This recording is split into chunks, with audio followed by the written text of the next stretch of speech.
Hello everyone, ये कहानी है तोंग श्योमान की, जो कि यहाँ पे अपनी एक्ट्रेस बनने का ऑडिशन देने के लिए आती है, जहाँ पे हमारे एक्टर जी भी मौजूद होते हैं। यहाँ से निकलते वक्त ही से पता चलता है कि इसे कैंसर है एंड ये सिर्फ 3 महीने की मेहमान है। जिसके बाद ये काफ़ी ज़्यादा ड्रिंक करती है। इसे इस बात का अफसोस था कि इसने तो अपनी लाइफ में किसी को किस तक नहीं की, किसी हैंडसम लड़के के साथ नाइट स्पेंड तक नहीं की। एंड अभी इसे पता चला था कि ऑडिशन के फर्स्ट राउंड में तो ये सेलेक्ट हो गई है, अब सेकंड राउंड में इसे जाके डायरेक्टर से मिलना है। एक लड़का यहाँ पर इसे परेशान करने लगता है, लेकिन इसे बचा लेता है हमारा हीरो, जो कि इसे होटल के कमरे में छोड़ने आया था। लेकिन ये तोंग श्योमान को कुछ ज़्यादा ही हैंडसम लगता है, इसलिए ये इसे किस करती है। ये दोनों यहीं पे नाइट स्पेंड करते हैं। हमें पता चलता है कि हमारा एक्टर कोई नॉर्मल पर्सन नहीं है। सुबह के खुलने पे यहाँ से निकलने वक्त ये अपनी स्टूडेंट आईडी यहीं पे ही छोड़ देती है। एंड इसे इस बात की काफ़ी खुशी थी कि मरने से पहले चलो इसने ये काम तो किया। तभी ये यहाँ पर पहुँच जाता है, जो कि रात के बारे में ही बात कर रहा था। तोंग श्योमान इसे छोड़ के जा ही रही थी कि इसकी आईडी कार्ड इसी के पास होती है। ये अपनी आईडी कार्ड लेने के लिए इसके पीछे दौड़ती है, लेकिन ये एक अकेली जगह ढूंढ के गायब हो जाता है। लेकिन फिर आ भी जाता है और इसे बताता है कि तुम मुझे जी नाम से बुला सकती हो, और मैंने रात तुम्हारी जान बचाई, तो मुझे रीपे कैसे करोगी। ये इसके हाथ में पैसे थमा के यहाँ से चली जाती है, लेकिन इसे सामने से मिल जाती है इससे थोड़ी सी अच्छी एक्ट्रेस, जो कि इसकी ही बहन है। ये इसे कहती है कि ओ तो तुम यहाँ पे ऑडिशन देने के लिए आई थी, तुम तो आज भी भाग रही हो जैसे पहले भाग गई थी, लेकिन अगर वहाँ से नहीं जाती तो शायद जहाँ आज मैं हूँ वहाँ पे तुम होती। एंड तोंग श्योमान, जिसे कि नेक्स्ट लेवल के ऑडिशन पे जाना था, ये इसके फेस को चोट पहुँचा देती है। तोंग श्योमान इसे कहती है कि तुम अपनी उस मिस्ट्रेस मम्मी से बिल्कुल भी अलग नहीं हो। ये इसे चांटा मारने ही वाली थी कि यहाँ पे जी आ जाता है एंड इसे यहाँ से एक खूबसूरत सी जगह पे लेके आता है, बल्कि इसकी चोट भी ठीक कर देता है। जिस पे से जानना था कि आखिर ये है कौन, तो ये बताता है कि ये एलियन है, जो कि बहुत सारे सालों पहले इसके ग्रह पे बहुत बड़ा युद्ध हुआ था, तो ये यहाँ पे आ गया एंड अब ये 125 साल का है। तोंग श्योमान को इसकी बातों पे यकीन नहीं हो रहा था, इसलिए ये इसे जादू से एक बहुत अच्छा नज़ारा दिखाता है।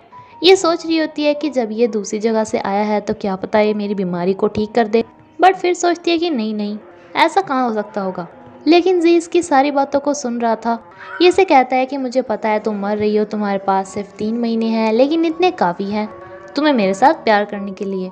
ये इसे एक अलग ही जगह पे लेके आता है, यानी किसी प्रोसेस से इसे ठीक करने की कोशिश कर ही रहा था कि इसका ये फ्रेंड यहाँ पे आता है, जिसे इसका तोंग श्योमान का हेल्प करना बिल्कुल भी पसंद नहीं आ रहा था।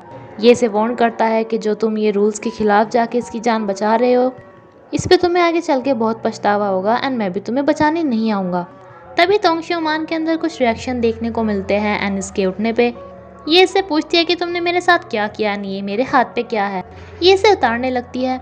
जी से मना कर रहा होता है, लेकिन इस चक्कर में इसी के ऊपर गिर जाता है, जिस पे तोंग श्योमान इसकी बहुत अच्छे वाली पिटाई लगाती है। जी से कहता है कि चलो उतार दो, लेकिन फिर मुझे ये मत बोलना कि मैंने तुम्हें कहा नहीं था। एंड ये इसे किस कर लेता है, बट ये इसे बाइट कर लेती है। जी कहता है कि इसे मत उतारना, इसके अंदर मैंने अपने दिलन आत्मा को रखा है। ये अपने फेस को देख ही रही थी कि पीछे खड़े हुए जी को भी देखने लगती है। एंड जी कहता है कि मुझे देखने के लिए तुम्हें फ़ोन की ज़रूरत नहीं है, अगर तुम मुझे डायरेक्टली घूरोगी तब भी मैं तुम्हें कुछ नहीं कहूँगा। लेकिन ये यहाँ से भाग जाती है डायरेक्टर से मिलने के लिए। इसे अचानक से कुछ हो जाता है। इसका पार्टनर इसे कहता है कि जो तुमने अपनी आधी लाइफ उसे दे दी है तो तुम बहुत पछताओगे। ये डायरेक्टर, जो कि बहुत ज़्यादा ठरकी था, इसे अपने होटल का रूम नंबर बता के कहता है कि अगला ऑडिशन यहाँ पे होगा, मैं तुम्हारी एक्टिंग स्किल्स देखूंगा। लेकिन बेचारी तोंग श्योमान को कुछ समझ में नहीं आता। इसे लगता है जैसे इसका कोई पीछा कर रहा था। ये सोच रही थी कि पक्का जी ही होगा, बट ये जी नहीं, उसका पार्टनर था लैंग शाओ, जिसे कि ये वार्न करता है कि उससे दूर रहो। इतने में ही तोंग श्योमान की किडनैपिंग हो जाती है, जो कि इसकी इस बहन ने ही कराई थी। लेकिन जी को इस बारे में पता चल जाता है। ये आके इन सभी की धुनाई करता है एंड तोंग श्योमान को ले जाता है। ये किडनैपर इसकी फ़ोटो भेज देते हैं अपनी ओनर पे। आँखें खुलने पे फिर से इसी के साथ थी, जिसे डायरेक्टर की बताई हुई जगह के लिए तैयार होना था। जी को सब कुछ दिखाई दे रहा था, तो इसे कहता है कि कम से कम पर्दे तो बंद कर लो। एंड जब ये डायरेक्टर के पास पहुंचती है तो डायरेक्टर इसका गला पकड़ लेता है, जो कि अब ये सब लैंगशाओ ही कर रहा था। लेकिन जी यहाँ पे आके इसे बचा लेता है, जिसे पता था कि ये सब लैंगशाओ का ही किया गया है। जी से फ़ोन करने आता है तो ये कहता है कि मैं ये सब कुछ तुम्हारे लिए ही कर रहा हूँ, जिससे हमारी आइडेंटिटी किसी को भी पता ना चले। तुम्हें उस लड़की से दूर रहना चाहिए, वो मुझे बिल्कुल भी पसंद नहीं है एंड ना ही वो हमारी जैसी है। लेकिन अब तुम बहुत ज़्यादा बदलते जा रहे हो, हमारा फ़ायदा इसी में है। कि हम नॉर्मल तरीके से रहें, मैं एक एक्टर बनूं एंड तुम एक अच्छे बिजनेसमैन। दरअसल जी तोंग शियोमान के ऊपर इतना ज़्यादा मेहरबान इसलिए था क्योंकि एक बार ये बैठी हुई रो रही थी, क्योंकि जिसके ऊपर विश्वास करके इसकी मम्मी ने इसे भेजा था, उन्होंने आज इसे घर से निकाल दिया था। तभी यहाँ पे जी आया था जिसकी बहुत ज़्यादा बुरी हालत थी एंड इसने जी की थोड़ी सी हेल्प कर दी थी उसे पानी पिला के। अब डायरेक्टर से तोंग शियोमान वाला रोल लेने के लिए इसकी बहन आ जाती है, जो कि इसे पैसे तो ऑफर करती है बल्कि अपने आप को भी ऑफर करती है एंड डायरेक्टर को और क्या चाहिए था। लेकिन तोंग शियोमान के पास मैसेज आता है कि उसे ये रोल मिल गया है। ये कन्फ्यूजन में होती है कि इसे जाना चाहिए या नहीं, तो जी कहता है कि जब तुम्हारा मन है तो चले ही जाना चाहिए। यहाँ पे आके देखती है कि रोल तो इसकी इस बहन को मिल गया था। दरअसल इसकी बहन ने डायरेक्टर को इतनी सारी पिला के इसके फ़ोन से इसे मैसेज किया था कि तुम्हें रोल मिल गया है, इसकी इंसल्ट करने के लिए। अब डायरेक्टर भी इसे काफ़ी खफा था, तो ये भी इससे अच्छे से बात नहीं करता। सभी इसकी काफ़ी इंसल्ट करते हैं कि फालतू में रोल पाने के लिए क्या क्या कर रही है जब इसे किसी को लेना ही नहीं है। इसकी बहुत ज़्यादा इंसल्ट होती है जिसपे बहुत ज़्यादा ड्रिंक करती है। जी के मना करने पे भी ये नहीं रुक रही थी एंड कहती है कि मेरे पास ना कोई जॉब है ना मेरे पास घर है, तुम तो कितने ज़्यादा अच्छी हो, मुझे तुमसे बहुत ज़्यादा जेलसी हो रही है क्योंकि तुम इतने ज़्यादा अमीर हो, कुछ भी कर सकते हो, तुम्हारे पास सुपर नेचुरल पावर्स भी हैं। जी इसे ड्रिंक पीने से मना करती है एंड जब ये नहीं रुकती तो ये खुद ही पी लेता है एंड देन इसे किस करता है। ये तो नशे में थी लेकिन जी से वादा करता है कि जो तुम चाहती हो बिल्कुल वही होगा, तुम तो मेरी रियल लाइफ की भी एक्ट्रेस हो। अब तो तोंग शियोमान भी इसे बहुत ज़्यादा प्यार करने लगी थी। आज संडे था लेकिन ये कहता है कि मुझे काम पे जाना है।